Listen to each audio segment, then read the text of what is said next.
Hi guys, welcome to the program. It is May 2020. We're 6 weeks into the isolation because of the COVID-19 pandemic. We're all safe at home, but we're looking for ways to kind of fill the time. And I think we've noticed over the last few weeks how important music is to help us deal with what's going on right now. So I thought it'd be a good time to dig out some old vinyl records that I've accumulated over the years and maybe give them a listen. So I thought I might share with you some of the albums I have. Maybe it'll pique your interest to check out some new music or maybe revisit some of your old favorites.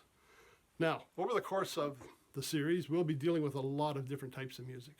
We're looking at classic rock, classical, country, folk, jazz, big band music, and some comedy albums. So there'll be a little something for everybody. So if you don't find what you like in the first episode, come on back, because maybe there'll be one right up your alley.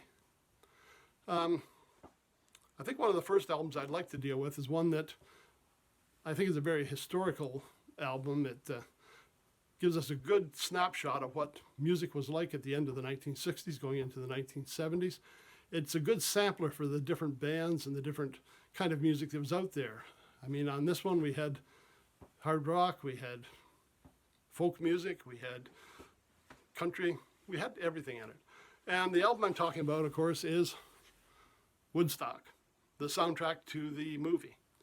Now, this album, firstly, it was a 3-album set, which was very unusual at the time because a lot of times you might get one that had 2 albums in it.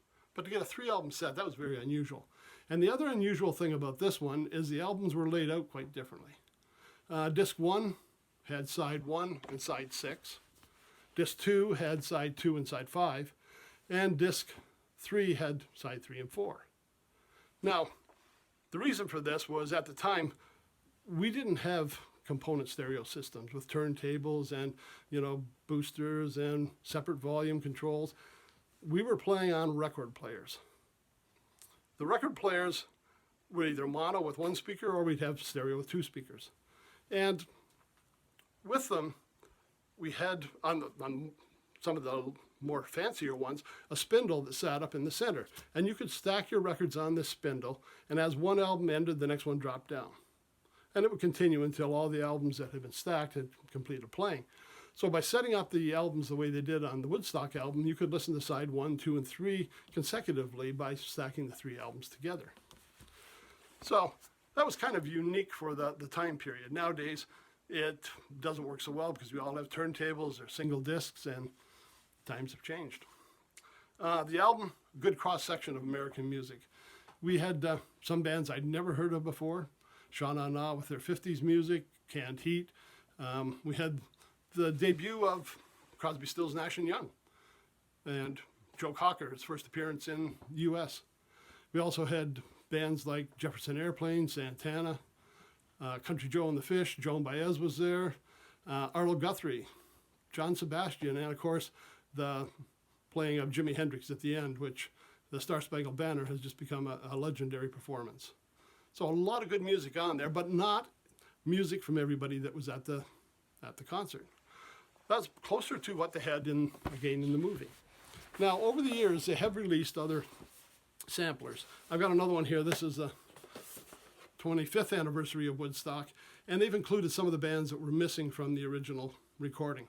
The band, we've got Melanie, we've got additional songs by some of the bands, most notably I'm going to say Jefferson Airplane, where we've added Somebody to Love, Saturday Afternoon, Uncle Sam Blues, and the iconic White Rabbit. We've got Janis Joplin, who was not on the original album as well. And a good filler for some of the ones that didn't appear on the original, that you only had 1 or 2 songs and they've added a few more. Now, luckily, with the streaming we have now, certain platforms have a lot of this music available to you. So if you see something you might be interested in, you can always go to the platform and take a look. Now, especially with this, because not only do they have the Woodstock album that we see with all the different bands, a lot of groups have their own Woodstock album that covers the whole set of what they performed on that day.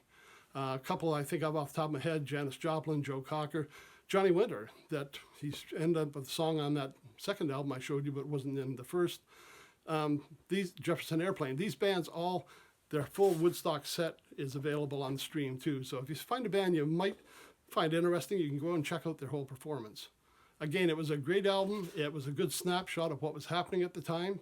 The bands we had playing, some of them continued well on into the 80s, 90s, some of them even to 2000. Some are still performing today.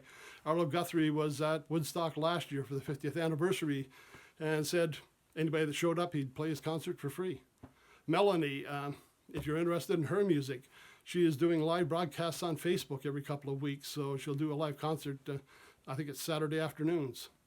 So a chance to check out some music from the past, see how it's changed, or maybe rediscover some old favorites in there. So thanks for stopping by. We'll check back in a couple of days, and when we come back, we'll be looking at some music from the Beatles. So look forward to seeing you then.